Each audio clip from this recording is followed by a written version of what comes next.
Alright, ladies and gentlemen, RB Shard here for my Sony teardown of their show on E3 2011. So let's get into the meat and potatoes of this whole argument, and let's go with what they did. So this year, Sony, to be honest, a lot of my foreshadowing in regards to Sony was right on the money, so I don't really have to do a lot on this one, because I'll just basically be repeating myself. But I have to give Sony props. Their conference started really strongly this year, and again kind of petered out towards the end, which I wasn't impressed with. But they started really strong. They came out, their CEO, whatever, came out, actually fucking apologized, showed some cojones, and actually said, "Look, guys, we're sorry about the hack attack and stuff like that. We do apologize." So I mean, I have to give them props. They actually showed some fucking stones. And then, of course, they started off with their sort of exclusive rundown of titles, where we saw Infamous 2, like I called, Resistance 3, again, I called. So they did have some good demos, and they did show some stuff on Move. They had that freaking Move title, which was like a quest adventure, which looked pretty decent. My only issue with it was that the fact that they said it was like a gesture-based system. They had no sort of menu. So there was an instant where the guy was sitting there trying to use his bow and arrow, or using his sword. Like for the bow and arrow, he had to put his arm like back to go pull out to the quiver to fire. The problem was he was slashing stuff with his sword, and he pushed his arm too far back, so the bow then initiated. So I mean, that could be kind of a skull fuckaroo if you know it was. I was expecting to see more in that sorcery demo that they had last year, but it didn't show up. So I'm kind of confused what happened to that. But Sony did have some good stuff, I have to admit. This year they did kind of surpass themselves. I mean, like, it was good for about the first half an hour, maybe 45 minutes. Then it kind of faded, in my opinion. I mean, like, they got up to the point where they were explaining the NGP, or the PS Vita, which was fair enough. I mean, it looks like a cracking little piece of kit. I cannot deny that it looks awesome. The sort of dual thumbsticks, which is something people have been crying out forever for the PSP, because it really needed it. But they've added 6-axis control, which is always nifty, and also the dual touchscreens, which I thought was a really nice touch. I mean, the front touchscreen has been done before, but not many people have ever thought of a touchscreen at the back of the console. And a lot of people are thinking, what the fuck's that going to do?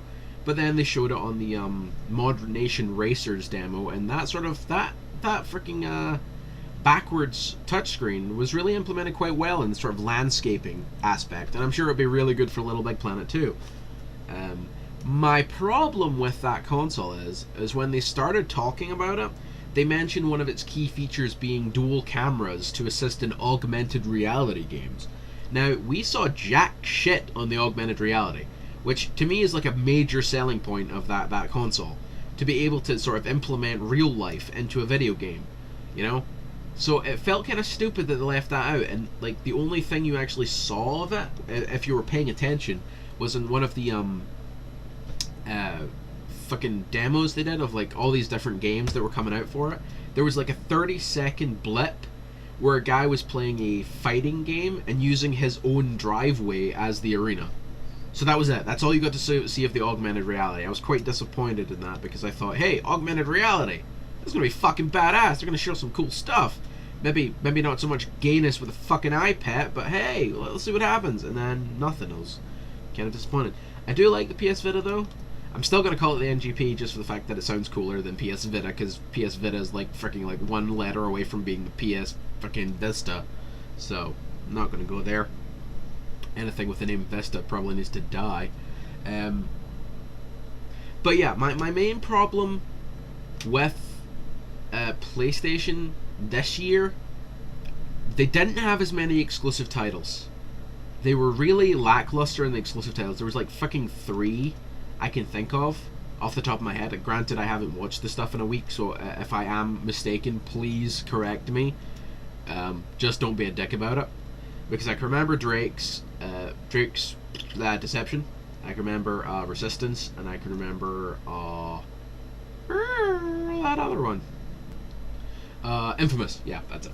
Then again, Infamous was already released at the time, so I was kind of a little shady on why that was even making an appearance, but, you know, don't diss them. Sony did okay. I have to say again, I liked how they demoed the NGP. I thought that's how you're supposed to demo a new product. You're supposed to bring it out, you're supposed to explain the key features. You probably could have done more again on the augmented reality thing, but you explain the key features, you actually get a game or a couple of games that are built for the system and fucking show it. Show people playing it. That was good. Like again, I said my main problem with Sony is after they had the sort of like in between their exclusive lineup and the NGP, there was a lot of Sony basically bashing other companies.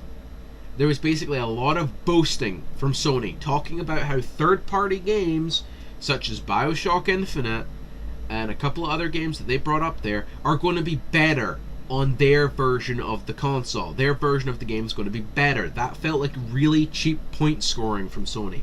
I didn't approve of that at all. I'm basically thinking, Sony, really? You should have came out on the stage with your fucking tail between your legs, apologizing, showing what you've got, and then leaving. Trying to score cheap points by saying your version of a game is going to be superior to all others for fucking lame-ass reasons is really just cheap-ass fucking point scoring on your part. That was unnecessary and kind of underhanded, and I did not like it. I thought that pretty much shamed Sony right there. Because, I mean, like, their fucking reasoning behind it was like, oh, well, BioShock Infinite, our version is going to be better because it's going to Blu-ray, it will also include a free copy of BioShock 1. Now, if you're a fan of the BioShock series, you've played BioShock 1, you've played BioShock 2, you probably still own them. What's the fucking point of having one with a downloadable extra? You know? It's really not that hard to get a copy of fucking BioShock 1. I don't think that really deserves them to say, well, our version's going to be better. I just felt like a cheap shot. Same when they said their version of Battlefield 3 is going to be better than any other version on any other console. Because they're including Battlefield 1943 on the Blu-ray disc. Now, correct me if I'm wrong, but Battlefield 1943 has been downloadable and available in the Xbox Live Marketplace for 2 years. Doesn't really seem to be like a very valid bragging point. So, I was kind of pissed at that. I mean, I've got Battlefield 1943. It's hardly a bragging point. I've played the game to death. So, shut up, Sony.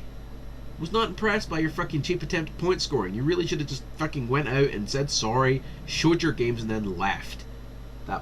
That was just gay.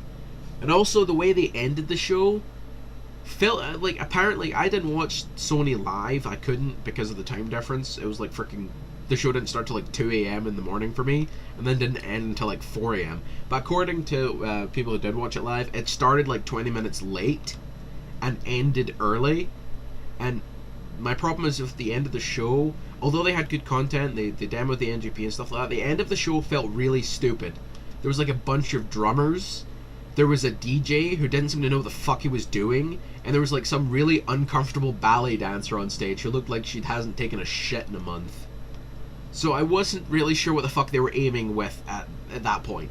They didn't really need that crap. They could have just left the stage, and that would have been fine, but that seemed kind of dumb. But again, the only words I can have to describe Sony show this year was some innovation, so it was slightly innovative, but still cheap. They threw a lot of their old habits back into it, were scoring cheap points to try and gain a market sympathy. Was not really, no, it was unnecessary. If they'd left out the cheap point scoring, showed just exclusives, instead of demoing so many fucking third-party titles, it would have been a lot better. Sony didn't need to do that, and by doing it, they dragged their own mark down, in my opinion, because it was lame. It was lame. If you're, like, Microsoft didn't demo third-party titles. They showed 2, and the only reason they had them is because Modern Warfare 3 had a DLC deal, and Ghost Warrior had Kinect features, which they were demoing just the Kinect features. They weren't demoing the rest of the game. Whereas Sony was just doing cheap underhanded tactics, showing game demos for games that aren't exclusive. Now, as far as I'm concerned, E3 is the one time of the year that a company can show up and show what they've been working on, what is unique to their company, what is quintessentially Sony or quintessentially Microsoft. Show the innovations they have made over the last year. So demoing third-party games on a stage for Sony was just, no. I'm sorry, that was unimpressive. I did not enjoy that, and I'm thinking that's kind of lame. It felt like they were basically throwing some filler in there. So Sony this year did better than I expected, but they went back to their old roots, and I'm kind of sad at that they basically take cheap jabs at other companies. It was uncalled for. But anyway, that's Sony. As always, I will be doing the ratings video at the end of these segments, so keep your eyes peeled for that. Next up is Nintendo, and then following that will be my ratings and a quick comment on the EA and Ubisoft briefs. So stay tuned, check that out, shout out.